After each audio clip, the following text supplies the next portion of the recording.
Tear-soaked pages are a manuscript that he hopes to publish and soon sell. These are the remembrances of a man staring at the ceiling of a prison cell. He asked God for forgiveness, and then he asked him to pray for his daughter, his brother, and his mom. And prayer gets him through the day. He doesn't sleep at night because there's poetry that needs to be released from the pen in his palm. And see, the God's nightlight lets him keep the porch continuing. Oh, my mom wants to listen, so I had to let this. It's one of those things. He lets the poetry continue. And it begins with one. Then a few, then several inmates asked him to pen poems for the people in their lives, and now once was a hobby to pass time while doing time will become his destiny realized. He is transferred to another hell. It's simply a lower level because there's still sins to be accounted for. He's still surrounded by devils. And the pen is made dormant because economics and getting a job is what is stressed by the spouse. And it's funny that she wants to share money when eventually they won't share the same house. And the constant conflict causes confusion between the chase for the green paper and the pen's ink. But as any poet knows, poetry has a sweet siren soprano that calls out to him. And it makes the distance between his fingers and the pen start to shrink. The day comes when he is no longer a prisoner. Call him a free man. He walks out of hell's gate, sins accounted for, smile on his face, pen in his hand, and a poet is born, and the waters are now calm. My poem.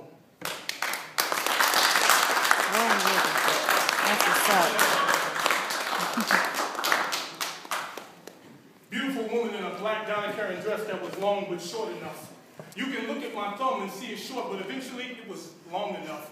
She sat demurely like a lady would, with her legs closed, but they were spread wide enough. And my thumb did not enter fully, but it was able to draw circles and triangles and other geometric shapes, occasionally grazing the mythical 7-letter spot, causing the cavern to flood. So I guess it went in deep enough. Her moans were inaudible to anyone around us, but I could discern them easily and my name among them, so I guess they were loud enough. In a reversal of fortune, my pants were affixed around my waist with the belt securely, but Obelisk was able to escape because she had pulled zipper down enough. I had not reached granite status as of yet, but the brown texture of my skin began to turn purple. The vein in the middle protruded prominently, so I guess I was hard enough. I had not reached the rival's apex, no, but my eyes were able to see the back, the top, in front of my brain. Prepubescence was like lava bubbling, getting ready to make its appearance, so I guess I was close enough. She was not upon her knees, but she was able to inhale, exhale, descend, ascend, similar to Jacob's ladder coming from heaven to earth and back, so I guess she had room enough. And as the cab driver drove through downtown Chicago, heading towards the outer drive, ignoring all that was going on in his back seat, I guess the $20 tip I gave him at the beginning of the ride was enough. My home.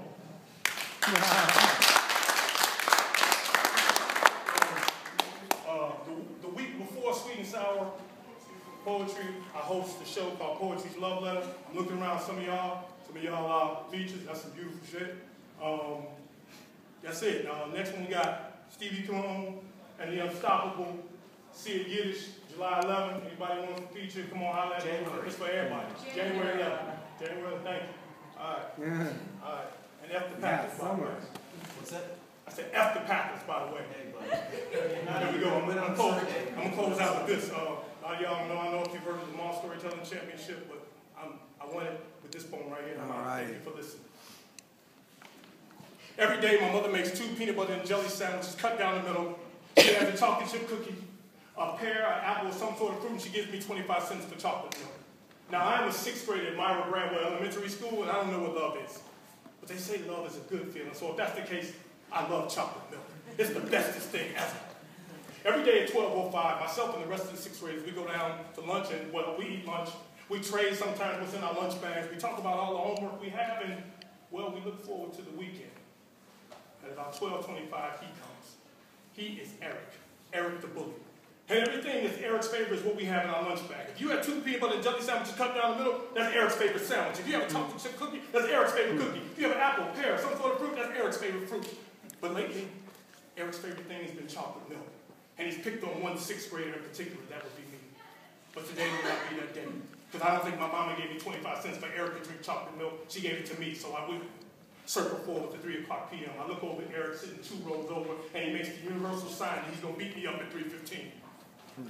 3:10 p.m. I look over again, and Eric sitting 2 rows over, and he makes the sign again that he's going to beat me up at 3:15. 3:12 p.m. I look over at Eric. He's getting ready to make the sign that he's going to beat me up at 3:15, but something strange happens.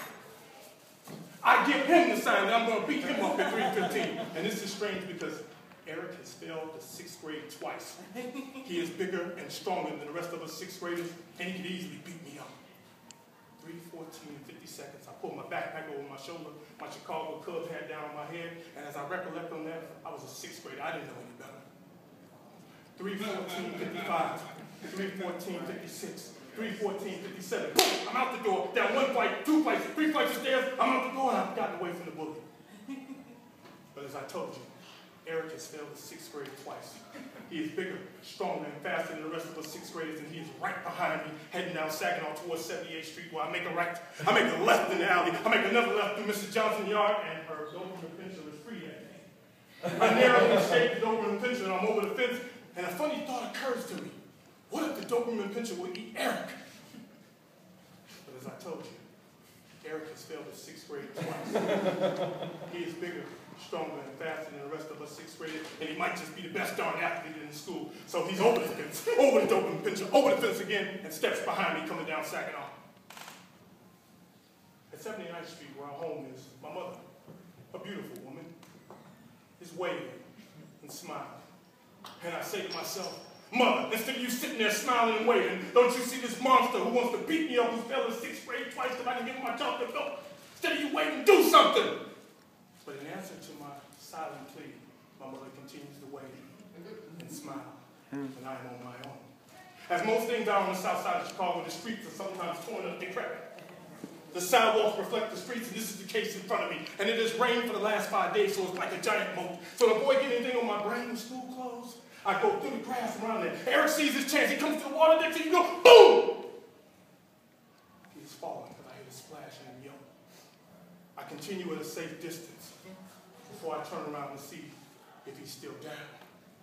Situations like this, there's always a group of jackals disguised as kids. They never do anything. They never say anything. They never help. They never call for help. They just point and laugh. They're doing this as Eric is rising from the water. I do not join them. At safer distance, as I back up more towards 79th Street where my mother is, Eric and I lock gazes, and we realize something that day. Eric realizes he will never again drink my chocolate milk. And I realize for that to be true, I may have to get beat up, or I have to do like I did today, and run from the bully. My poem, thank you. Good job, baby.